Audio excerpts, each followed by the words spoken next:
আসসালামু আলাইকুম বন্ধুরা, সবাই কেমন আছেন? আশা করি সবাই ভালো আছেন। আজকে আমি আরেকটি নতুন রেসিপি নিয়ে চলে আসলাম। আজকে আমি তৈরি করে দেখাবো পেঁয়াজ দিয়ে একটা স্ন্যাক্স রেসিপি। আজকের রেসিপিটি খুবই সুন্দর এবং খেতে কিন্তু অসম্ভব মজার। তো চলুন কথা না বাড়িয়ে আমরা মূল রেসিপি দিকে চলে যাচ্ছি। তার আগে বলছি, যদি ভিডিওটি দেখা শুরু করেন তাহলে একটা লাইক দিয়ে সম্পূর্ণ ভিডিওটি দেখার চেষ্টা করবেন। আর ভিডিওটি দেখার পর যদি ভালো লেগে থাকে তাহলে চ্যানেলটিকে সাবস্ক্রাইব করে দিয়ে পাশে থাকার চেষ্টা করবেন। চলুন কথা না বাড়িয়ে আমরা মূল রেসিপি দিকে চলে যাচ্ছি। সম্পূর্ণ ভিডিওটি সাথে থেকে দেখবেন। নাস্তাটা তৈরি করার জন্য আমি এখানে নিয়েছি বড় সাইজের 4টি পেঁয়াজ। আর এই পেঁয়াজগুলো আমি এখন একটা বটির সাহায্যে কেটে নিব। তার আগে আমি পেঁয়াজগুলো ভালোভাবে ধুয়ে নিয়েছি খোসা ছাড়িয়ে। এখন আমি বটিয়ে দিয়ে কেটে নিচ্ছি রিং রিং করে। আপনারা চাইলে ছুরি অথবা যে কোনো কিছু দিয়ে এই রিংটা করে নিতে পারেন, তবে একটু মোটা করে কাটার চেষ্টা করবেন, এতে করে নাস্তাটা তৈরি করতে সুবিধা হবে। তো আমার সবগুলো পেঁয়াজ কাটা হয়ে গেছে।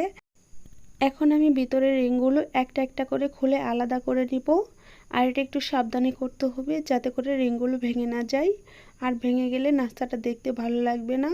তো দেখেন আমি কিভাবে ছাড়িয়ে নিচ্ছি। খুব সাবধানতার সাথে এই কাজটা করতে হবে। তো বেশি সময় লাগবে না। একটা রিং যখন ভিতর থেকে বের করা হবে তখন এমনি সবগুলো রিং খুলে খুলে আসবে, বেশি সময়ের প্রয়োজন হবে না। আমি একইভাবে সবগুলো রিং খুলে নিয়ে তারপরে দেখাচ্ছি খোলার পর রিংগুলো কেমন হয়েছে। দেখেন সবগুলো রিংই খুলে নিয়েছি। তো আপনারা এইভাবে খুলে নেবেন। এখন আমি একটা ব্যাটার তৈরি করে নিব। তার জন্য নিয়েছি 1 কাপ ময়দা, আর দিয়ে দিচ্ছি লাল মরিচের গুঁড়ো, তারপর দিয়ে দিচ্ছি হাফ চা চামচ হলুদ গুঁড়ো, তারপর দিয়ে দিচ্ছি জিরা বাটা, রসুন বাটা, আদা বাটা। সবগুলো দেওয়ার পর দিয়ে দিচ্ছি স্বাদ মতো লবণ। লবণটা দেওয়া হয়ে গেলে এখানে আমি অ্যাড করে দিব একটু সয়া সস। আপনারা চাইলে এটা বাদ দিতে পারেন। তো আমি দিয়ে দিচ্ছি। দেওয়ার পর এখানে আমি অল্প অল্প করে পানি দিয়ে সুন্দর একটা ব্যাটার তৈরি করে নিব। আমি হ্যান্ড উইক্সের সাহায্যে ব্যাটারটা তৈরি করে নিচ্ছি। আপনারা চাইলে হাত দিয়েও এই কাজটা করে নিতে পারেন। তো দেখেন আমি ব্যাটারটা কীরকম ঘন অথবা পাতলা রেখেছি, একটু দেখে বুঝে নেওয়ার চেষ্টা করবেন। আর ব্যাটারটা একদম ঘন হবে না আর একেবারে পাতলাও হবে না। ব্যাটারটা রেডি করে নেওয়া শেষ। এখন আমি পেঁয়াজের রিংগুলো এখানে আমি দিয়ে দিচ্ছি। দিয়ে তারপর একটা কাঁটা চামচের সাহায্যে নেড়ে চেড়ে রিংগুলোর গায়ে ব্যাটারটা লাগিয়ে নিচ্ছি। লাগিয়ে নিয়ে তারপর আমি রেখেছি ব্রেড ক্রাম্বস। আপনারা চাইলে এর পরিবর্তে বিস্কিটের গুঁড়োও নিতে পারেন, নিয়ে কুট করে নিতে পারেন। আমি ব্রেড ক্রাম্বস নিয়েছি। আর আপনারা বিস্কিটের গুঁড়ো পরিবর্তে ময়দাটাও অ্যাড করতে পারেন।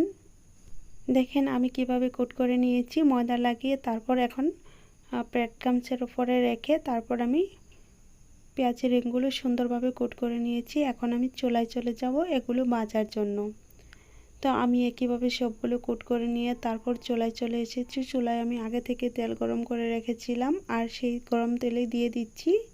আর অবশ্যই তেলটা ভালোভাবে গরম করে নিতে হবে, নিয়ে তারপর দিয়ে দিবেন। এতে করে পেঁয়াজগুলো সুন্দরভাবে মুচমুচে হয়ে যাবে প্রথমেই।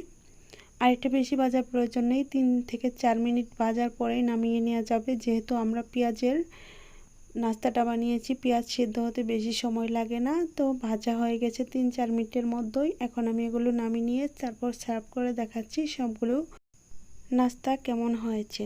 দেখেন সবগুলো নাস্তা আমার রেডি করা হয়ে গেছে। এখন আমি সবগুলো নাস্তা একটা প্লেটে উঠিয়ে নিয়ে এসেছি। আর দেখতে কত সুন্দর লাগছে দেখে নিশ্চয়ই বুঝতে পারছেন। আর এই নাস্তাটা খেতে কিন্তু অসম্ভব মজা। যেহেতু আমরা পেঁয়াজ বেরেস্তা মুখে দিলে বুঝতে পারি যে পেঁয়াজ একটু মিষ্টি মিষ্টি হয়, আর মিষ্টি মিষ্টির সাথে ব্রেড ক্রাম্বস দিয়ে যখন আমরা একটা নাস্তা রেডি করি তখন কিন্তু খেতে অসম্ভব মজার। আমি টমেটো সস দিয়ে সার্ভ করেছি। আপনারা চাইলে অন্য যে কোনো সাথে সার্ভ করে নিতে পারেন। আমি একটা নাস্তা ভেঙে দেখাচ্ছি কতটুকু মুচমুচে হয়েছে, না দেখলে বুঝতে পারবেন না। একদম গুঁড়ো গুঁড়ো করে নিচ্ছি। তো আজ এই পর্যন্তই। ভালো থাকবেন, সুস্থ থাকবেন এই কামনা করে বিদায় নিচ্ছি। খোদা হাফেজ।